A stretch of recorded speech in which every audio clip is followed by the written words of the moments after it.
What's up, everybody? Welcome back to the Fandom Show. I'm very excited today because this is the first video in a series of videos I'm doing on one of my all-time favorite fandoms, Ghostbusters.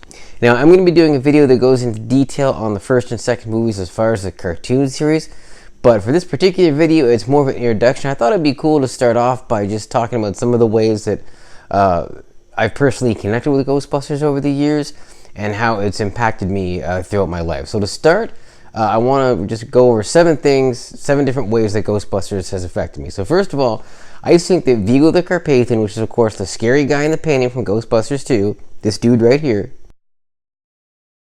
Yeah, I used to think he was like the scariest thing ever. I remember having a few nightmares about him when I was a kid.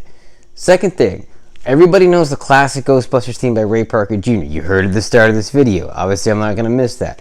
But for Ghostbusters 2, there was actually a remix version of the theme by none other than Run DMC. This was 1989, so hey, why not Run DMC, right? It was actually a pretty good tune for the time, and I happen to like it, even though it's kind of been forgotten compared to the Ray Parker Jr. classic. I actually used to own this entire soundtrack, and it wasn't half bad. So those are my first two items. Number 3, Dan Aykroyd, who plays Ray Stantz in the films, happens to share a hometown with me, Ottawa, Ontario, Canada, which is pretty cool. Dan is a great ambassador for Ottawa and for Canada, and I'm very pleased to have that connection in my life with him and to the Ghostbusters franchise. One of my favorite Ghostbusters memories goes back to probably about 1988. I can't remember a lot of the Halloween costumes that I had when I was a kid, but I do remember the year that I dressed up as Ghostbusters. Actually, my brother and I dressed up as Ghostbusters, and we made these really cool outfits, and my dad took these cardboard boxes and basically turned them into proton packs that we could wear on our backs. And of course, this was the 80s, so there were no MP3 players or anything like that, but we had this little, it wasn't even a boom box, it was just a little handheld stereo, and we got this audio cassette, I know, 80s, remember, and we put the Ghostbusters theme on there like 10 times over. And so my brother and I would walk through the neighborhood trick-or-treating, and my dad would hold the stereo and it'd be playing the Ghostbusters theme the whole time. But I fondly remember that as being one of the best Halloweens of my childhood, so that was just a really, really cool thing. The homemade packs I had didn't quite look like this, but they were close. Here's another little Ghostbusters tidbit about me that you probably wouldn't have guessed.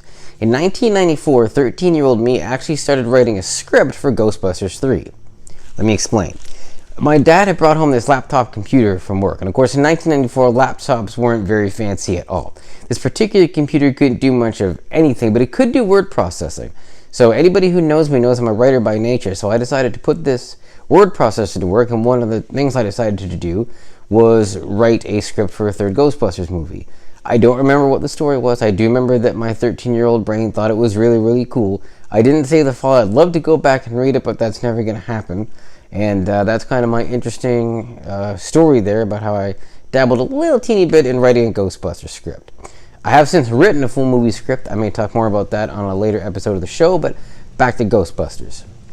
Tidbit number 6. Ghostbusters is probably the movie I've watched in my life more times than any other film. In fact, if I was alone on a deserted island that happened to have a DVD player or an iPad and I could only have one movie there to watch, it would absolutely be Ghostbusters. It is my most favorite movie of all time, period. I love Star Wars, I love Star Trek, I love Jurassic Park, but absolutely nothing tops Ghostbusters. I'm sorry, in my life, that's how it is.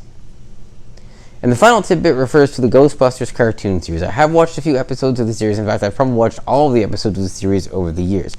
But my favorite episode of the series is probably one that wouldn't show up on a lot of people's favorite lists. It was an episode where the car, the Ectomobile, got possessed by an evil spirit from a junkyard, and they had to chase it out of there. I remember it actually being one of the scarier episodes of the series. But for whatever reason, I just kind of really enjoyed that episode, and it's always stood out to me as one of my personal favorites. So those are my little bits of Ghostbusters trivia for you there. I'll be back in a little bit with a full episode on the first movie, which of course celebrates its 35th anniversary this year. And then I'll be moving along with another episode that'll look at the second movie, the animated series, the unfortunate movie from a few years ago, and the upcoming movie next year. So you're going to want to stay tuned for that, because we've got plenty of awesome stuff coming up here on the Fandom Show. Thanks for watching, everybody, and have a great night.